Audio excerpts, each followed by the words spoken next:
Gemuruh suara meriam dan tembakan.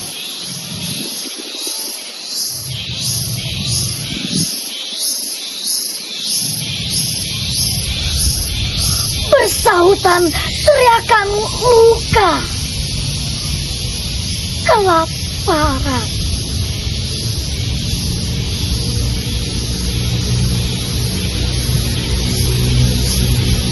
Adu domba dan kepalsuan merobohkan gonjong dan anjung.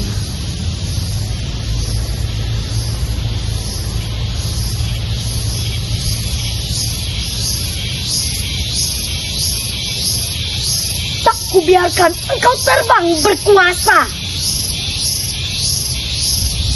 dengan keangkuhan dan keserakahan.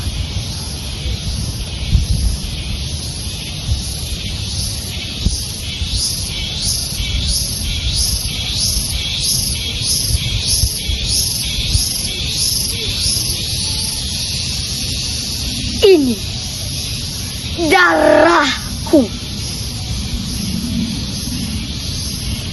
Ini leluhurku.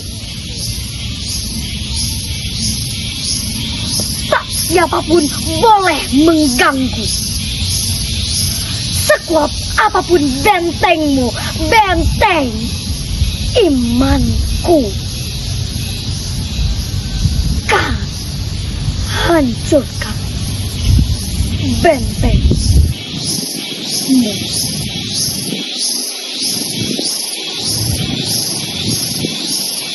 Zakia Khazanah, Januari 2025.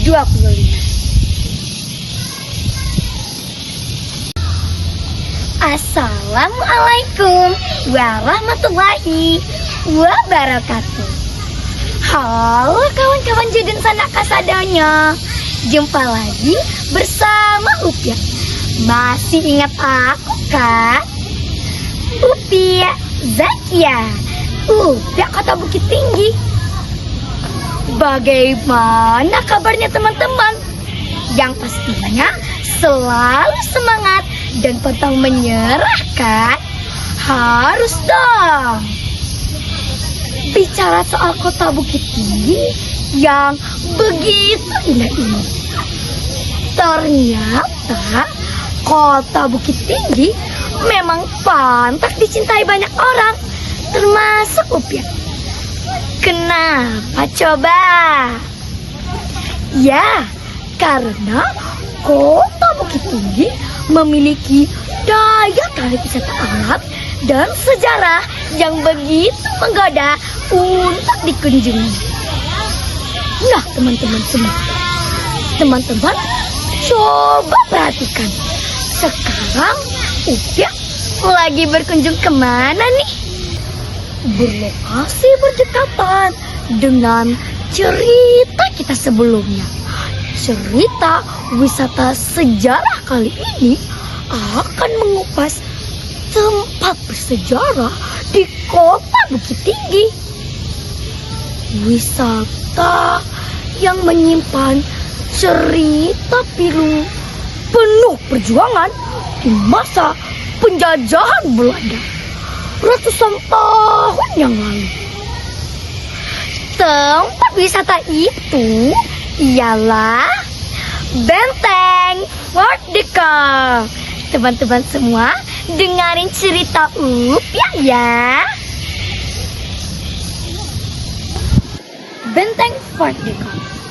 Benteng Fort de Kock adalah saksi bisu betapa dahsyatnya perang Padri yang dipimpin oleh Tuanku Imam Bonjol pada tahun 1821 sampai 1837.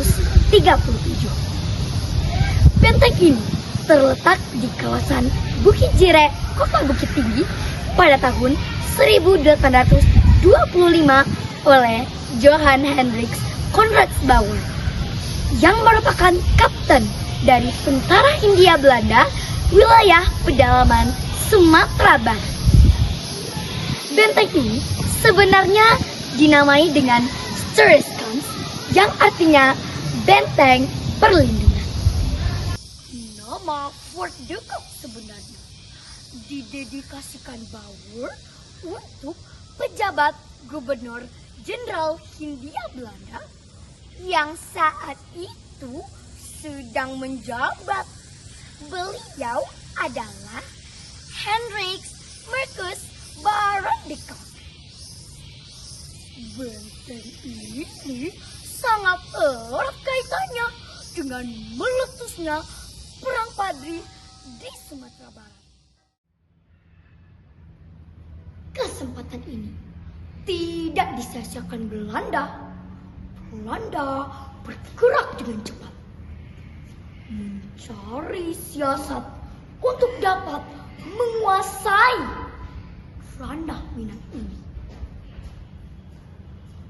Dengan memakai politik andalannya, divide et impera, atau disebut juga dengan politik adu domba, membuat pertikaian ini semakin membesar. Belanda benar-benar licik ya.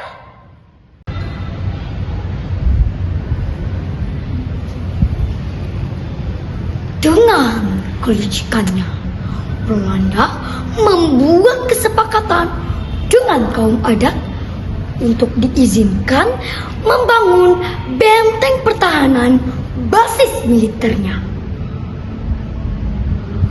Setelah berhasil membangun benteng itu, Belanda menyusun rencananya untuk mengambil alih beberapa bukit lagi, seperti Bukit Tambun Tulang, Bukit Saranggaga, Bukit Cibadak Bungkua, dan Bukit Malambuang. Kesel deh sama Belanda. Belanda benar-benar serakah ya teman-teman. Di daerah-daerah tersebut, Belanda membangun gedung-gedung perkantoran, rumah dinas pemerintahan, komplek pemakaman, sekolah, dan tempat rekreasi. Belanda benar-benar menguasai dan merajalela di bumi ranah Minang ini. Yang di saat itu terkenalah istilah Tajuwa Nagari Kabulando, yang artinya terjual negeri ini kepada Belanda. Karena memang di masa itu Belanda menguasai 75% wilayah dengan 5 desa yang merupakan pusat perdagangan. Lama-kelamaan kaum adat menyadari bahwa perjanjiannya dengan Belanda malah berbalik merugikan kaum adat itu sendiri,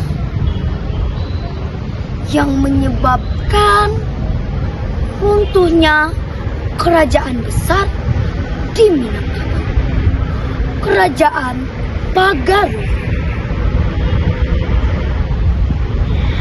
Dan pada akhirnya kaum adat dan kaum agama kembali bersatu untuk mengusir penjajahan Belanda.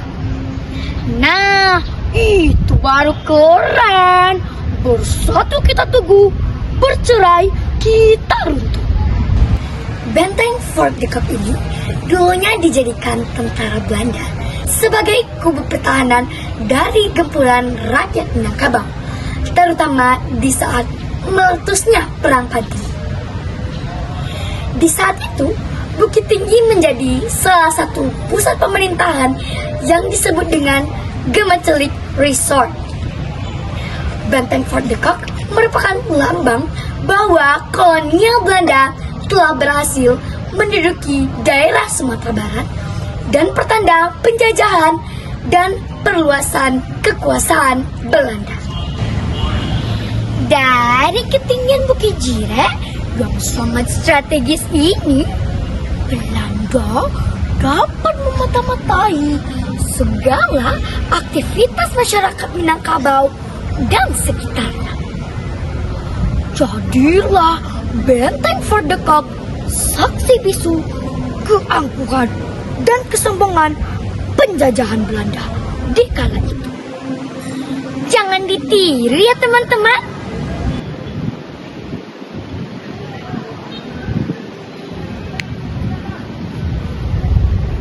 Berabad-abad lamanya Belanda menjajah bangsa kita, meninggalkan bukti sejarah yang tak terelakkan, termasuk benteng Fort de Kock ini. Saat ini, kawasan benteng Fort de Kock sudah dipugar dan dipercantik oleh pemerintah Kota Bukit Tinggi menjadi sebuah taman dan kawasan objek wisata.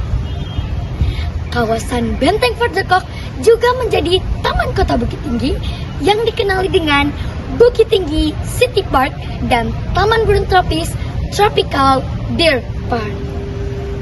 Berlokasi berdekatan dengan Taman Marga Satwa dan Budaya Kinantan serta Rumah Adat Nan Baanjuak, benteng Fort de Kock dihubungkan dengan sebuah jembatan klasik yang estetik, yaitu Jembatan Limpape.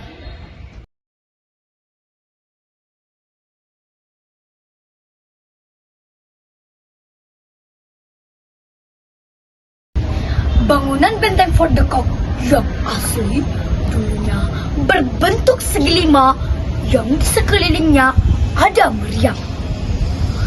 Sisa-sisa bangunan asli yang masih tertinggal saat ini ialah sisa-sisa parit yang dulunya mengelilingi benteng. Selain itu, ada juga beberapa meriam kecil yang dapat kita jumpai di kawasan benteng Fort de Kock ini. Benteng Fort de Kock saat ini berdiri dengan ketinggian 20 meter dengan cat bangunan berwarna coklat hijau. Benteng juga memiliki 4 meriam kecil di keempat sudutnya. Dari ketinggian atap benteng Fort de Kock, kita dapat menyaksikan dan menikmati keindahan Kota Bukit Tinggi yang asri ini.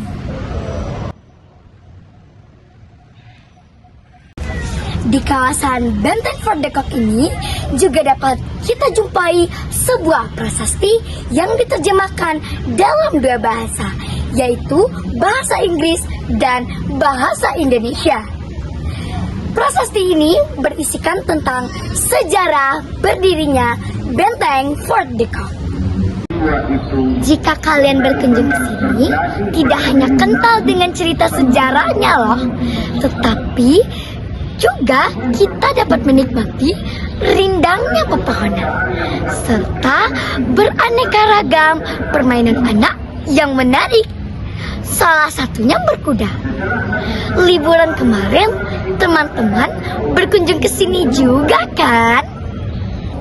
Nah teman-teman, dari cerita sejarah berdirinya benteng Fort de Kock ini, kita dapat memahami dan merasakan betul bagaimana kerasnya perjuangan nenek moyang dan pahlawan-pahlawan kita untuk mengusir para penjajah dari bumi ranah Minang yang kita banggakan ini. Serta kita juga dapatkan hikmah, jikalau kita terpecah belah, maka kita akan hancur dan sulit untuk berjuang. Sebaliknya, jika kita bersatu, sekuat apapun benteng pertahanan, kita pasti akan taklukkan. Teman-teman, semoga cerita Upik tadi bermanfaat dan menarik ya buat kalian semua. Kali ini cerita Upik sampai di sini dulu ya. Mohon maaf jika ada salah dan hal yang kurang berkenan. Nantikan episode cerita Upia selanjutnya ya, yang insya Allah gak akan kalah menarik dan seru dari cerita ini. Teman-teman, makasih ya udah dengerin cerita Upia Zakia. Cinderella mati sepatu kaca, tiba di tangga tercecer satu. Sampai di sini dulu cerita Upia Zakia. Cerita selanjutnya harap sabar menunggu. Assalamualaikum warahmatullahi wabarakatuh. Salam literasi. See you.